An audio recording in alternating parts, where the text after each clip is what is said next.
말씀을 우리 성도님들 같이 이렇게 읽으시면서 무슨 생각을 하셨습니까? 이게 참 목사님이 설교 준비하라고 참 고생 많이 했겠다, 혹시 이런 생각 안 드셨습니까? 그렇죠. 사실 이런 조금 좀 어떻게 보면 별로 은혜스럽지 못한 그런 구절들이 있고, 그리고 이 저주의 어떤 그런 메시지가 이렇게 있고 그러면은 사실 설교 말씀을 준비하기가 굉장히 좀 많이 힘이 듭니다. 그럼에도 불구하고 오늘 이 하나님의 말씀이 우리들에게 증거해주고 있는 메시지가 무엇인지 우리는 그것을 분명히 파악해야 하기에 이 본문을 가지고 우리가 함께 은혜를 받기를 원합니다.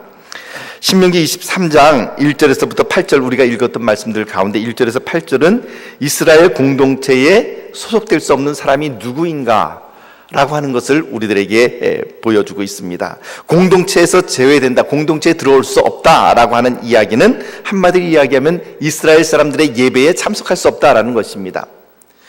이스라엘 사회는 지금도 그렇지만 특별히 예전에는 모세 시대나 혹은 예수님 시대 때나 이 중세 시대 때까지 이 이스라엘 사회라고 하는 것은 예배 공동체입니다. 신앙 공동체입니다. 그 이스라엘 사회에서 하나님을 믿는 신앙을 제외한다고 한다면 말할 게 없습니다. 그래서 그 이스라엘 사회의 한 일원이 된다라고 하는 것은 이스라엘 백성들이 당시에는 특별히 하나님 앞에 제사를 드리고 하나님께 예배를 드린다라고 하는, 거기에 참여한다라고 하는 그런 의미를 갖고 있는 것입니다. 예배에 참석하는 사람만이 참된 공동체의 일원이요, 아무리 그 이스라엘 사회에서 산다 할지라도 함께 예배를 드리지 않는 사람은 이스라엘 공동체에 소속된 사람이 아니었습니다. 그것은 현대 이스라엘도 역시 마찬가지입니다.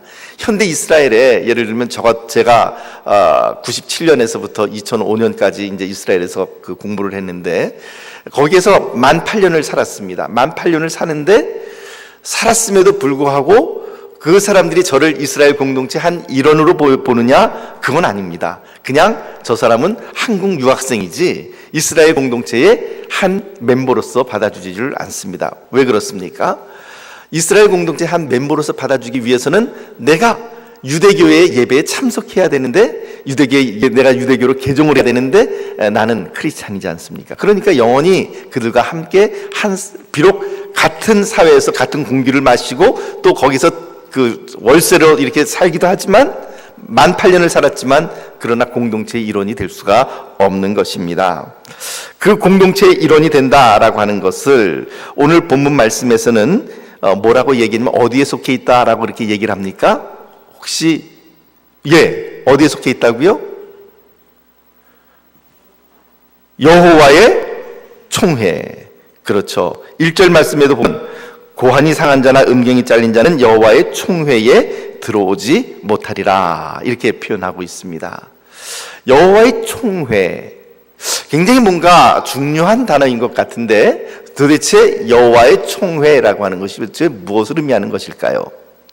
여러분들이 생각하시는 여호와의 총회는 도대체 무엇입니까? 여호와의 총회라고 하는 것은 이 당시에, 모세 당시에는 1차적으로는 이스라엘 혈통적으로 아브라함의 후손이요, 그리고 이스라엘 사회에서 함께 소속이 되어서 하나님 앞에 예배를 함께 드리는 사람, 그 사람들이면 다 이 여호와의 총회에 소속된 사람들이었습니다. 그런데 지금도 이 개념이 유효할까요?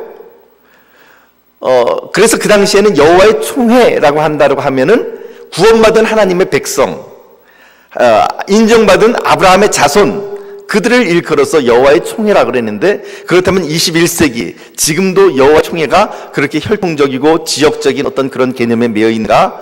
그렇지 않습니다. 그렇다면 지금은 우리가 여호와의 총회라고 그럴 땐 어디까지 확장돼야 될까요? 우선 여러분들에게 질문해 볼까요? 우리는 여호와의 총회에 소속되어 있는 사람들입니까? 입니까 아닙니까? 분명하게 말씀을 하십시오. 소속이 되어 있습니다 할 때는 예라고 말씀하시고, 아니면 아니요라고 하십시오. 시작. 예, 아이고, 말씀들을 잘 해주셨습니다. 이렇게 그냥 분명하게 여러분들의 의사를 밝혀주셨습니다. 예, 우리는 다 여호와의 총회에 소속되어 있는 사람들입니다. 그렇다면 이 여호와의 총회가 21세기에는 도대체 어떤 개념으로 작동을 하고 있는 것일까요?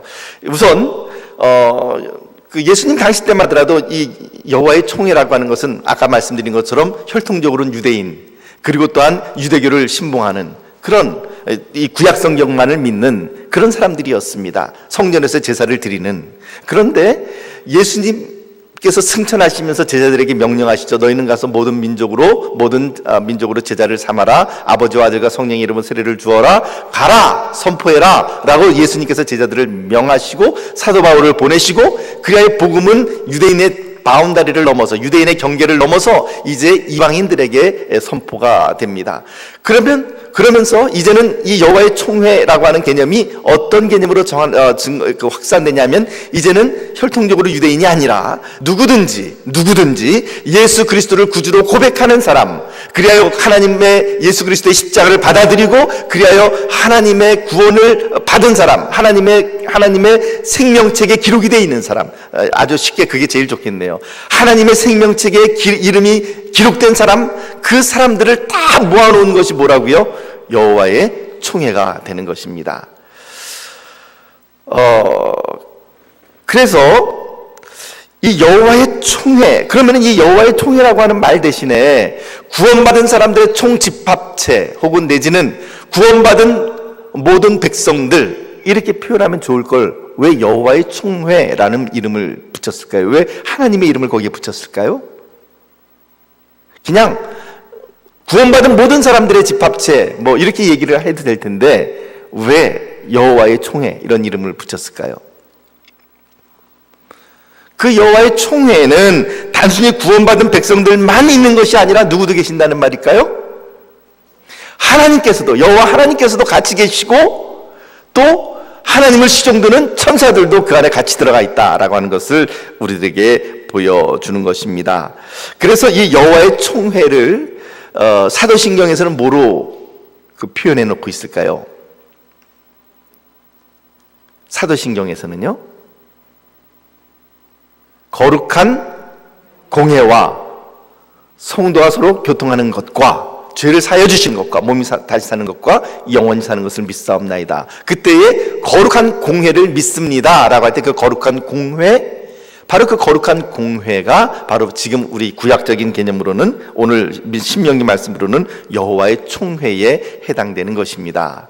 거룩한 그 공회, 홀리 캐톨릭 처치라고 그러죠. 그래서 그 거룩한 우주적인 교회, 그뿐만 아니라 또한 이 여호와의 총회, 즉 거룩한 공회가 요한계시록에서는 어떻게 표현되어 있습니까? 요한계시록에서는 흰옷 입은 몇 명의 사람들? 14만 4천. 그래서 예전에 제가 요한계시록 할 때 참 귀에 이 못이 박히도록 여러 번 말씀드리지 않았습니까? 왜 14만 4천인가? 14만 4천이라는 그 숫자를 분해를 해보면 12 곱하기 1000 해서 그 14만 4천이 된다라고 이야기를 했고, 그 말의 의미는 12라고 하는 숫자는 4 곱하기 3 해서 바로 이 완전수, 그래서 구원받은 모든 하나님의 백성들의 총 집합체를 일컬어서 14만 4천이라 이야기를 한다 말씀드렸습니다. 그냥 단순히 문자적으로 14만 4천 명만이 그렇게 구원을 받는 것이 아니라 구원받은 예수 그리스도를 구주로 고백하는 모든 사람들을 다 포함하는 완전수, 그것이 바로 14만 4천이라 그렇게 말씀을 드렸던 것이죠. 그래서 이 14만 4천의 무리가 여호와의 총회를 상징적으로 보여주고 있는 무리입니다. 우리 교회가 그 소속되어 있는 교단이 무슨 교단입니까? 혹시 아세요? 대한 예수교 장로회 총회 합동측 이렇게 돼 있죠. 그런데 여러분, 그때 그 총회 혹은 우리 교단 신학교 이름도 뭡니까? 총신. 근데 총신은 원래 총신이 아니라 원래 뭐의 약자입니까? 총회 신학 대학원의 그 약자가 총신이죠. 그러면 왜 그 우리 교단의 이름에 총회라고 하는 이름이 들어가 있을까요? 그것이 바로 이 여호와의 총회를 의미하는 것입니다. 구원받은 모든 백성들의 그 집합체, 바로 그 총회라고 하는 것이죠. 이 여호와의 총회, 그러니까 여호와의 총회라고 하는 말을 달리 이야기하면 아까 말씀드린 것처럼 요한계시록에 있는 생명책에 이름이 기록된 자, 그러니까는 총회에 소속되어 있지 못한 사람들은 누굽니까? 구원받지 못한 사람들. 이 여호와의 총회에 소속되어 있다라고 하는 말의 의미는 그 사람은 곧 구원을 받았다 안 받았다? 받았다라고 하는 의미를 가지고 있는 것이죠. 근데 이 여호와의 총회에 들어오지 못하는, 즉 구원받지 못하는 무리들이 있다라는 것을 오늘 본문 말씀이 우리들에게 이야기합니다. 23장 1절 말씀 같이 읽어보도록 합니다. 23장 1절 시작. 고환이 상한 자나 음경이 잘린 자는 여호와의 총회에 들어오지 못하리라. 성기가 절단되거나 그러나 상해서 제 기능을 할 수 없는 사람은 하나님의 창조 질서에 어긋나기 때문에 하나님의 총회에 들어올 수 없다라고 이야기를 하는 것이죠. 그러면 이런 질문을 할 수 있지 않겠습니까? 예를 들면 어떤 사고를 당해서 그 사람의 그 뭐 고환이 파괴가 되었다든지 혹은 이 음경이 절단이 되었다든지 어떤 이런 사고가 난 사람은, 그러면 그 사람은 구원받지 못하는 백성일까요? 우선 그런 질문들을 우리가 또 던져볼 필요가 있습니다. 거기에 대한 답은 나중에 다시 한번 말씀드리도록 하겠습니다. 왜 이처럼 그렇다면은 고환이 상한 자나 음경이 잘린 자는 여호와의 총에 들어오지 못한다라고 이야기를 했을까요? 이 신체 기관들의 특징은 무엇이죠? 생식기라는 것이죠. 그러니까는 생명을 잉태하는 곳이라는 것입니다. 달리 이야기하면 하나님의 백성이라고 한다면, 구원받은 하나님의 백성이라고 한다면 반드시 무엇을 잉태해야 될까요? 생명을 잉태해야만 한다라고 하는 것입니다. 물론 여기에서의 생명이라는 것이 어떤 육신적인 그러면 육신에 자녀가 없는 암만 애를 써도 자녀가 생기지 않는 그런 가족들은 그러면 다 구원받지 못한 가족들이냐, 그런 이야기를 하는 게 아니죠. 여기서 이야기하는 것은 그런 육체적인 생명을 이야기하는 것이 아니라 바로 우리의 영적인 생명들입니다. 무릇 마땅히 하나님의 백성이라고 한다면 우리가 잉태를 해야 될 것은 무엇입니까? 생명이 생명을 잉태해야만 하는 것입니다. 생명이 생명을 잉태해야 되는 것이 마땅히 하나님의 백성으로서의 도리인데, 생명을 잉태하지도 못하고 낳지도 못하고 그저 혼자서만 끙끙거리고 있다고 한다면 무엇이 문제가 있다라고 하는 것을 우리들에게 이야기합니다. 그것은 하나님께서 기뻐하시지 않는다는 것이죠. 아브라함에게 하나님께서 할례라고 하는 규례를 주셨습니다. 할례는 낳은 지 8일 만에 남자아이의 어디를 잘라내는 거죠? 포피를 잘라내는 것입니다. 소위 말해서 포경수술을 해주는 것이죠. 그런데 그 포경수술한 그 자국을 가지고서 하나님께서는 아브라함에게 뭐라 그러냐면, 이 할례를 받은 자라야만 하나님의 백성이다, 너의 자손이다 라고 그렇게 인정을 해주십니다. 그래서 유대인들은 지금도 이 할례를 받은 것에 대해서 굉장히 자랑스럽게 생각하고, 이방인들을 일컬어서 고린도서 같은 경우는 뭐라고 이야기합니까?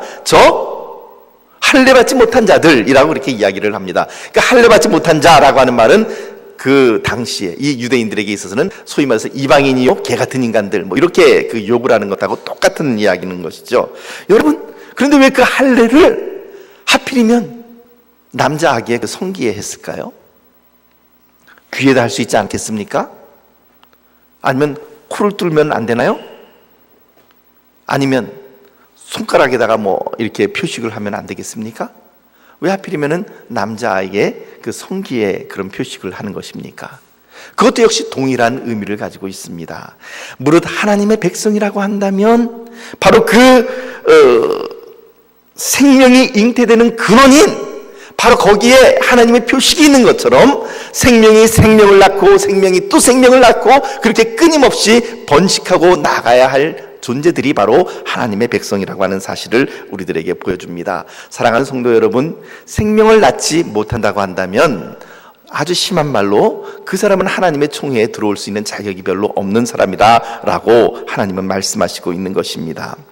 그러므로 우리가 끊임없이 말씀을 증거하고 전도하고 그리고 또한 선교해야 할 마땅한 당위성이 바로 여기에 있는 것입니다. 자, 첫 번째 사람, 여호와의 총회에 들어오지 못하는 사람은 고환이 상한 자, 음경이 잘린 자 들어오지 못한다 그랬습니다.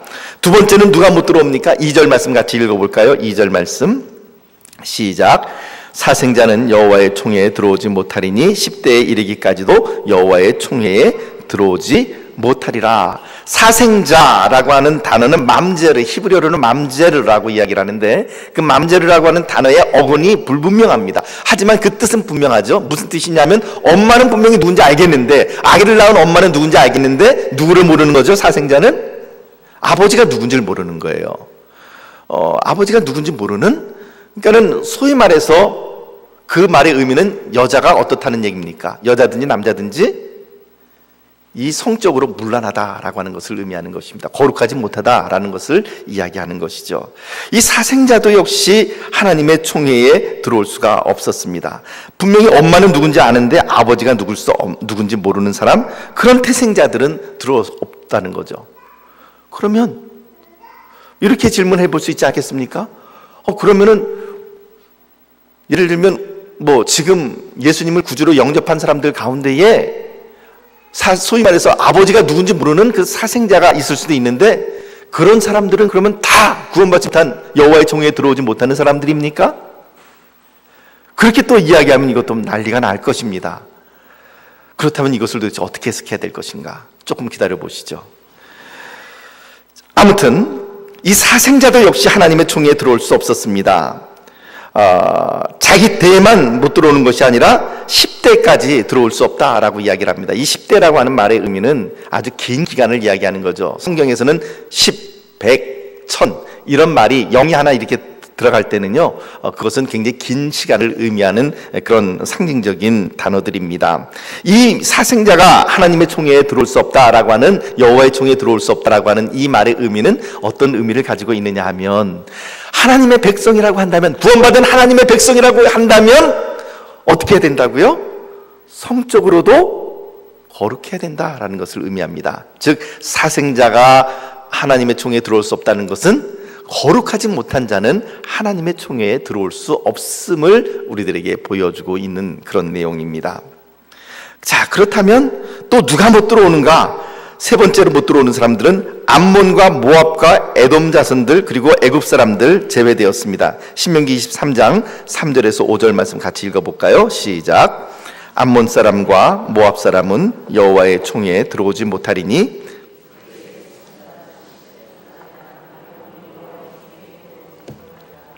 그들은 너희가 4절 애굽에서 나올 때에 떡과 물로 너희를 길에서 영접하지 아니하고 메소포타미아의 부돌 사람 보레 아들 발람에게 뇌물을 주어 너희를 저주하게 하려 하였으나 5절 내 하나님 여호와께서 너를 사랑하심으로 내 하나님 여호와께서 발람의 말을 듣지 아니하시고 내 하나님 여호와께서 그 저주를 변하여 복이 되게 하셨나니.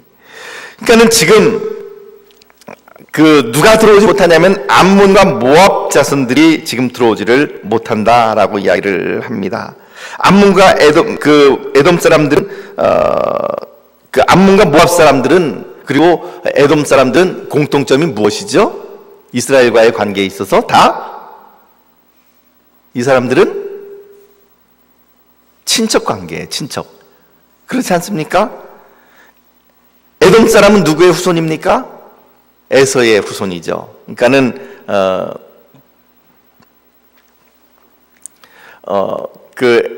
에서의 후손이고, 그러니까 야곱의 그 형님이었던 에서의 후손이 바로 에돔 사람들이고, 모압과 암몬 사람들은 어떻게 인척 관계가 형성되나요? 아브라함 조카 롯이 그 딸들과의 관계를 통하여서 태어난 민족이 바로 모압과 암몬이라고 하는 그런 그 족속들입니다. 그러니까 모압, 암몬, 에돔 이 족속들은 다 공통점이 무엇이냐면 이스라엘 사람들과 이스라엘 백성들과 친척 관계가 있다는 거예요. 약간 좀 먼 친척일 수도 있고 가까운 친척일 수도 있겠지만 아무튼 위로 올라가면, 선조대로 올라가면 다 같은 친척들이었습니다.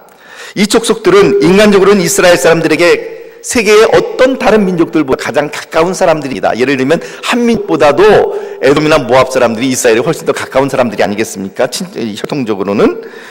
그렇지만 영적으로는 이스라엘에서 가장 멀리 떨어져 있는 사람들이 바로 이러한 사람들이었습니다.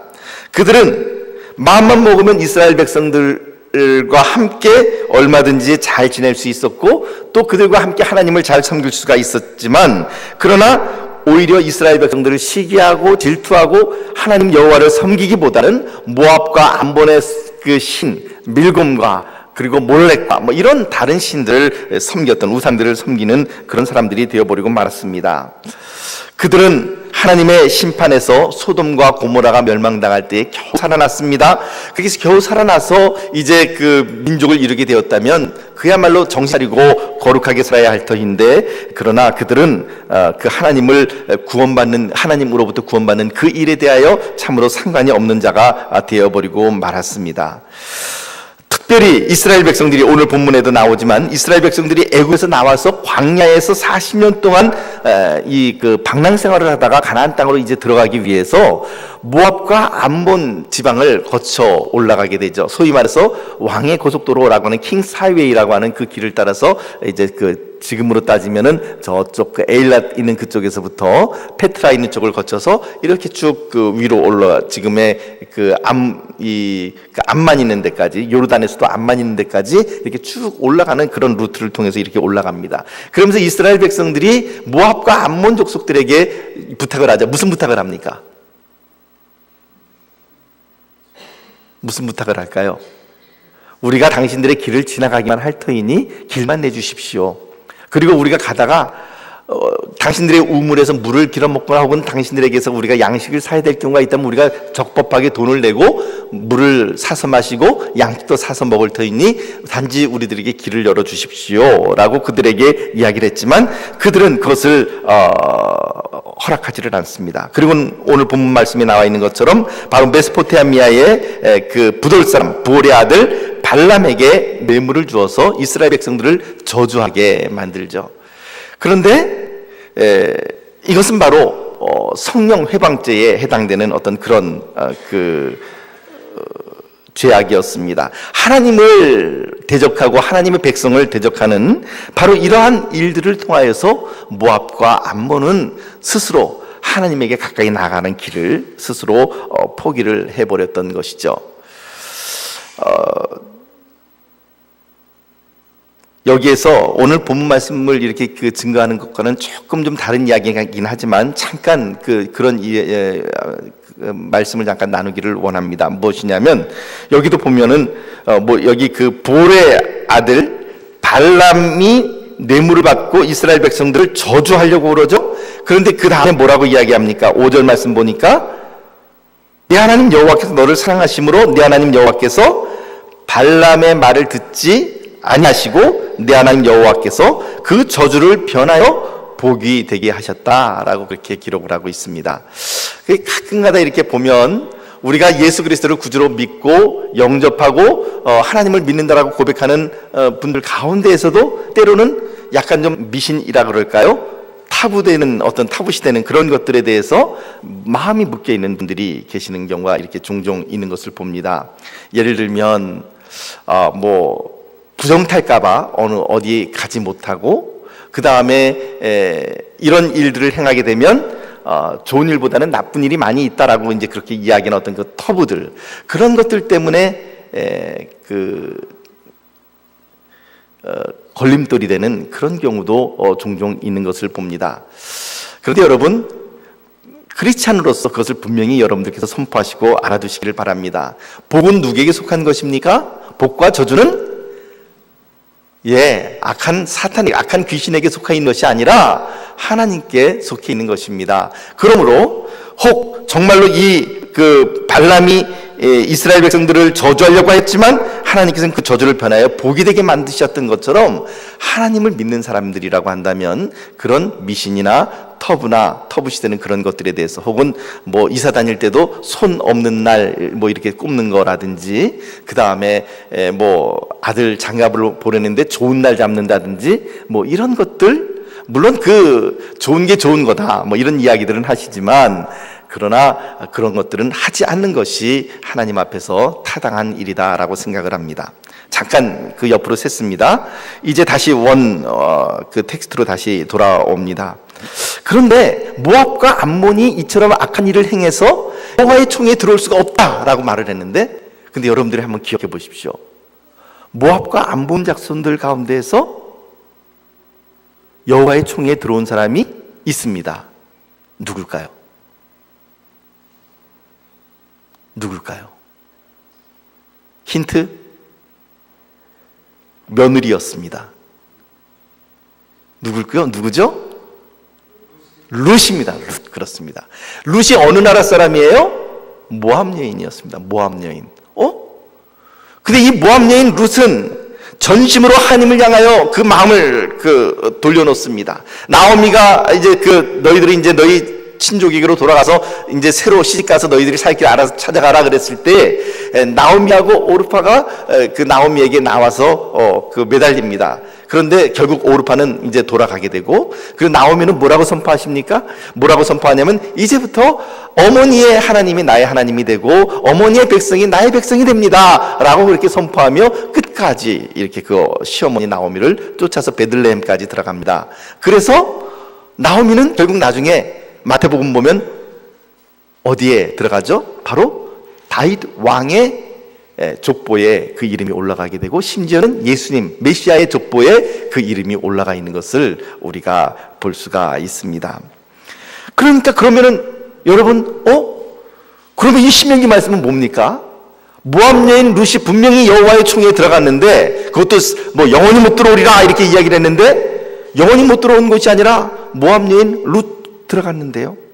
만약에 이 말씀대로라고 한다면 오늘날 요르단 지방 아니 있습니까? 요르단, 그 이스라엘 건너편에 있는 요르단, 그 요르단에 있는 사람들, 그 사람들이 바로 모압과 암몬 자손들의 그 후손이니까, 요르단 사람들은 누구든지 예수를 아무리 믿는다 할지라도 하나님의 총회, 즉 구원받을 수 있는 백성들이 아닙니까? 그러면 요르단에서 예수님을 믿는 사람들은 도대체 뭡니까? 이런 어려운 문제점들에 우리가 봉착을 하게 됩니다. 여러분, 한번 이제 여기서 직접 한번 이제는 이것을 우리가 함께 나눌 때가 됐습니다. 아까도 말씀드린 것처럼 고환이 상한 자, 음경이 잘린 자, 뭐 사고로 그렇게 당했을 수도 있고, 혹은 예전 같으면은 뭐 조선시대나 뭐 이런 경우는 내시들 같은 경우 이렇게 거세를 하지 않습니까? 거세당한 사람들은 그러면 아무리 예수를 잘 믿어도 구원받지 못한다는 말인가? 아닙니다. 그런 이야기를 하는 것이 아닙니다. 누구든지 아버지가 누군지 알지 못하는 사람은 아무리 예수를 잘 믿는다 할지라도 구원받지 못합니까? 그런 이야기를 하는 것이 아닙니다. 그렇다면 결국 이 오늘 신명기 23장에 나타나 있는 이 내용들이 우리들에게 지시해주고 있는 것은 무엇입니까? 이것을 우리가 지적하고 있는 이 사람들은 영원히 들어오지 못한다라고 이야기를 할 때에 그 민족들의 특성이 무엇인지, 그 본질이 무엇인지 그것을 우리가 경계하라고 하는 이야기지, 그 일 물론 이 당시에 모세 당시 때는 이것을 문자적으로 이렇게 받아들였을지 모르지만 오늘날 21세기 우리가 이 말씀들을 해석할 때에 문자 그대로 받아들이게 되면 아주 심각한 문제가 야기가 될 수밖에 없습니다. 결국 말씀드린 것처럼 고환이 상한 자, 음경이 잘린 자는 무엇을 의미하는 것입니까? 생명이 생명을 낳지 못하는, 생명이 있다 하지만 생명을 낳지 못하는 그런 불임과 같은 그런 영혼들이라고 한다면, 그런 사람들은 하나님의 총회에 마땅하지가 못하다라고 하는 그런 의미가 될 것이고, 그리고 거룩함이 없는, 그러니까 사생자처럼 그 거룩함이 없는 음란함과 그런 그 특성을 가지고 있는 사람들이 한다면 하나님의 총회에 합당하지 못한 사람들이다라는 것을 우리들에게 보여주고 있으며, 또한 모압과 암몬 사람들처럼 그 형제들이 하나님의 구원의 이 땅에, 이 약속의 땅에 들어가는 것을 방해하고, 그리고 태클을 걸어버리고, 그리고 심지어는 저주를 하려고 하는 그런 사람들이 있다고 한다면, 그런 사람들 역시 하나님의 총회에 합당하지 못하다라고 하는 그런 이야기를 하고 있는 것입니다. 그래도 에돔하고 애굽에 대해서는 조금 좀 나은 표현을 하고 있습니다. 암몬과 모압 사람은 영원히 들어오지 못한다라고 이야기했고, 사생자는 10대가 지나면 들어올 수 있다라고 얘기를 했는데, 에돔하고 애굽은 몇 대가 지나면 들어올 수 있다고 이야기를 합니까? 3대. 그래도 여기는 많이 봐줍니다. 이건 도대체 뭘까요? 도대체 이것은 무엇일까요? 왜 모압과 암몬은 이렇게 그냥 혹독하게 대하고 에돔은 그래도 조금 좀 봐주고, 그리고 애굽 같은 경우는 심지어는 이스라엘 백성들을 멸절시키려고 했던 그런 민족인데 왜 그 민족에 대해서는 3대 정도 지나고 난 다음에 들어올 수 있도록 그렇게 조금 좀 완화된 그런 표현을 하고 있는 것일까요?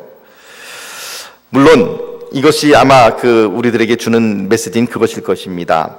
애굽 사람들이 나중에는 이스라엘 사람들을 괴롭히고 그리고 그들을 멸절시키려고 했지만, 그러나 요셉의 때에 이스라엘 백성들에게 땅을 주고 그리고 그들에게 호의를 베풀고 이스라엘 자손들이 번성하여 한 민족을 이룰 수 있는 일에 바로 이 애굽 사람들이 쓰임 받았다라고 하는 것에 대해서 하나님께서 인정해 주시는 것이 아닌가라는 생각을 합니다. 이제 여호와의 총회에 들어올 수 없는 사람들에 대한 이야기를 잠시 여기에서 이제 마치고요. 그 다음에는 9절 말씀 이하에부터는 진영을 거룩하게 하는 그런 내용들이 나타납니다. 특별히 대적을 치러 갈 때, 전쟁하러 나갈 때는 악하고 더러운 것을 삼가해야만 했습니다. 근데 이거 조금 사실 어떻게 보면은 오늘날 우리 현대적인 관점에서 보면은 조금 좀 이상하다 싶은 생각이 듭니다. 여러분, 전쟁을 하러 나갈 때에 예를 들면 조금 좀 거룩하지 못한 어떤 그런 모습이 있다 한들, 그것이 그렇게 크게 흠과 티가 되겠습니까? 어차피 전쟁터에 나가면 피를 흘려야 되고 막 이런 일들이 있는데, 그런데 오늘 본 말씀 보면 적군을 치러 출진할 때의 모든 악한 일을 스스로 삼가라 라고 이야기를 하면서 10절 말씀을 보면 10절 말씀에서 14절 말씀을 보면 특별히 밤에 몽설함으로 부정하거든 진영 밖으로 나갔다가 해가 지면 목욕하고 해진 후에 진에 들어오라, 그렇게 이야기를 하고, 심지어는 진영 바깥에 변소를 마련해라 라고. 변소를 마련하는 것까지, 그리고 대변을 보고 난 다음에 그 뒤처리하는 것까지 성경에서 이야기할 정도로 이렇게 한가 이런 생각이 들 정도이죠. 그래서 대변을 보고 난 다음에는 배설물을 흙을 파서 이 삽을 가지고 나가서 덮어라 라고 그런 이야기를 하고 있기도 하죠. 이처럼 진중의 어떤 청결을 이야기를 합니다. 도대체 이런 진영의 청결 규례들은 왜 있는 것일까요? 거기에 대해서 14절 말씀이 우리들에게 이런 답을 줍니다. 14절 말씀 우리 같이 읽어볼까요? 14절 시작. 이는 내 하나님 여호와께서 너를 구원하시고 적군을 내게 넘기시려고 내 진영 중에 행하심이라. 그러므로 내 진영을 거룩히 하라. 그리하면 내게서 불결한 것을 보시지 않으므로 너를 떠나지 아니하시리라. 그렇게 진영을 거룩하게 해야 될 이유가 무엇 때문이라고요? 누구 때문이라고요? 14절 띄워봐 주십시오. 다시 한번 14절 말씀. 자, 여기서 답을 찾아보십시오. 시작. 이는 내 하나님 여호와께서 너를 구원하시고 적군을 내게 넘기시려고 내 진영 중에 행하심이라. 그러므로 내 진영을 거룩히 하라. 자, 뭐 때문에 그 진영을 거룩히 해야 된다고요? 누구 때문에? 하나님 때문에. 하나님 때문에. 그 진영 가운데 누가 함께 계시기 때문에? 하나님께서 계시기 때문에. 그 이스라엘 백성들의 그 진영은 단순한 진영이 아니라 거기에는 하나님께서 그들과 함께 계시는 곳이기 때문에, 하나님께서 계시지 않는다고 한다면 조금 불결하게 살아도 괜찮고, 아니면은 굳이 무슨 몽설했다고 하룻밤 이 해가 지고 난 다음에 목욕하고 들어올 필요도 없을 것 같은데, 그런데 그런 세세한 진영의 거룩함과 청결 사건을 이야기를 하고 있습니다. 그것은 바로 무엇 때문이냐면 바로 이스라엘 백성들의 진영 가운데 누가 계시느냐? 하나님께서 계시기 때문이다 라고 하는 것입니다. 이것이 후대에는 확산되면은 어떻게 이제 연결되냐면 예루살렘 성내에 하나님의 성전이 있지 않습니까? 솔로몬 성전이 있었죠. 그래서 예루살렘 성내에서는 결코 사람을 죽여서는 안 됐습니다. 왜냐하면 그렇게 함으로써, 왜냐하면 예루살렘 성 안은 하나님의 임재가 있는 곳이기 때문에. 그래서 사람을 죽여야 될 일이 있으면 어떻게 되죠? 성 바깥으로, 문 바깥으로, 진 바깥으로 끌어내서 죽입니다. 누가 그렇게 죽었습니까? 스데반 집사를 끄집어낼 때도 진 바깥으로 끄집어내서 돌로 쳐 죽였죠. 예수님을 십자가에 못 박을 때도 예루살렘 성 내에서 못 박은 것이 아니라, 물론 지금은 그 예루살렘 그 예수님께서 못 박혀 돌아가신 그 홀리 세펄처 처치, 이 성골교회라 그러겠죠. 그래서 무덤교회가 지금 예루살렘 성 안에 이렇게 포함이 되어 있는 것으로 그렇게 돼 있지만, 그러나 예수님 당시 때의 성곽의 모습을 보면 그 골고다 언덕은 성 바깥에 있었습니다. 그래서 십자가 처형을 할 때도 성 바깥으로 나가서 처형을 해야만 했습니다. 왜냐하면 예루살렘 성 안에는 하나님의 임재가 있는 곳이기 때문에 그렇습니다. 그런데 이 말씀이 이제 오늘 우리들에게는 어떻게 적용이 될까요? 이제 이 말씀 우리가 어떻게 메시지를 받아야 될까요? 고린도전서 3장 16절 말씀 보면, 15절 16절 말씀 보면 우리들에게 이렇게 선포합니다. 너희는 너희 몸이 하나님의 성전인 것과 하나님의 성령이 너희 안에 거하시는 것을 알지 못하느냐. 즉 이제는 신약 시대에 들어오면서부터는 무엇이 하나님의 성전이 됩니까? 무엇이? 내 몸이 하나님의 성전이 된다는 거예요. 우리의 몸은 이제 걸어다니는 이동 성전이 되는 거예요. 안에 누가 계시기 때문에? 하나님이 계시기 때문에, 성령께서 우리 안에 계시기 때문에 이제 우리는 걸어다니는 이동 성전이 되어버리는 것입니다. 그래서 이제 하나님의 성전인 우리의 육신을 가지고 우리가 어떻게 살아가야 될 것인가? 거룩하게 살아가야 하는 것이죠. 그래서 우리가 지금 하는 것이 그거 아닙니까? 거룩한 입술의 주간, Holy Mouth Week, 이번 주간 우리의 입술을 주님께 헌신하듯이 그렇게 우리의 말과 언어와 그리고 또한 우리의 생각을 하나님께 헌신하며 나아가는 것이죠. 그것이 바로 무엇입니까? 바로 내 안에 하나님께서 계시기 때문에, 성령께서 계시기 때문에 바로 우리는 그렇게 거룩한 삶을 살아가야 한다라는 것을 이야기하고 있는 것입니다. 하나님이 성전인 것을 인식하면서 살아가는 사람은, 그런 사람의 입술에서는 더러운 말이 나올 수가 없습니다. 내 안에 하나님께서 계시는데 어떻게 더러운 말을 할 수가 있겠습니까? 한 입술에서 어떻게 하나님을 찬양하는 소리와 다른 형제를 저주하는 말과 험담하는 말이 나올 수 있겠습니까? 우리 몸이 하나님의 성전일진데 우리의 몸을 어떻게 마음대로 더러운 것에, 거룩하지 못한 것에 함부로 부릴 수가 있겠습니까? 바로 이처럼 우리의 몸이 하나님께서 거하시는 성전이기 때문에 우리들은 거룩하게 살아야만 하는 것입니다. 사랑하는 성도 여러분, 오늘 우리가 두 가지를 함께 살펴보았습니다. 첫째는 여호와의 성회에 들어올 수 있는, 여호와의 총회에 들어올 수 있는 사람이 누구인가? 이것을 다른 말로 표현하면 하나님의 백성이라면 우리가 어떻게 살아야 할 것인가? 이것을 표현해주고 있는 것입니다. 어떻게 해요? 생명이 생명을 낳는 성도여야 된다는 것입니다. 즉 달리 이야기하면, 직접적으로 이야기하면 증거하고 전도하고 선교하고, 그래서 믿지 않는 사람들을 데리고 와서 하나님의 교회를 채우는 자들이어야 된다라는 것을 우리들에게 보여주고 있는 것이요. 두 번째는 무엇입니까? 사생자는 안 된다는 것은 우리의 삶 가운데에 참으로 거룩함이 있어야 된다라는 것을 분명하게 보여주는 말씀이고요. 그리고 또한 암몬과 모압 사람은 안 된다는 것은 형제를 무너뜨리고 형제가 하나님의 그 약속의 땅에 이르려고 하는, 하나님의 계획 선한 일을 행하려고 하는 일에 대해서 방해하고 그리고 그들을 저주하고 그리고 뒤에서 무너뜨리려고 하는 그런 시도를 하는 사람들은 하나님의 총회에 합당하지가 못하다라고 하는 것이요. 그리고 또한 거룩함으로 하나님 앞에 나가야 된다라고 하는 것을 우리들에게 보여주고 있는 그런 말씀들을 우리가 살펴보았고요. 그리고 두 번째는 우리의 진영이 거룩해, 이스라엘 백성들이 진영이 거룩해야 되는 것처럼 바로 오늘 예수 그리스도를 구주로 고백하는 우리의 몸이 성전이기 때문에 우리의 몸을 거룩하게, 입술을 거룩하게, 손을 거룩하게, 발을 거룩하게, 우리의 생각을 거룩하게, 우리의 몸 전체를 주님 앞에 거룩하게 헌신하며 드리는 그런 주의 백성들이 마땅하다라고 하는 것을 성경 말씀은 오늘 우리들에게 보여주고 있습니다. 사랑하는 성도 여러분, 우리 다시 한번 그렇게 결단을 해보지 않겠습니까? 하나님, 내가 거룩하게 살겠습니다. 내 입술을 주님 앞에 거룩하게 가져가겠습니다. 내 생각을 거룩하게 하겠습니다. 하나님, 내가 다른 사람들을 지금까지 험담하고 뒤에서 무슨 헐뜯는 말을 하고 그리고 무너뜨리는 말을 했다면 하나님, 이제는 그러한 말들을 내 입술에서 다 지워버리겠습니다.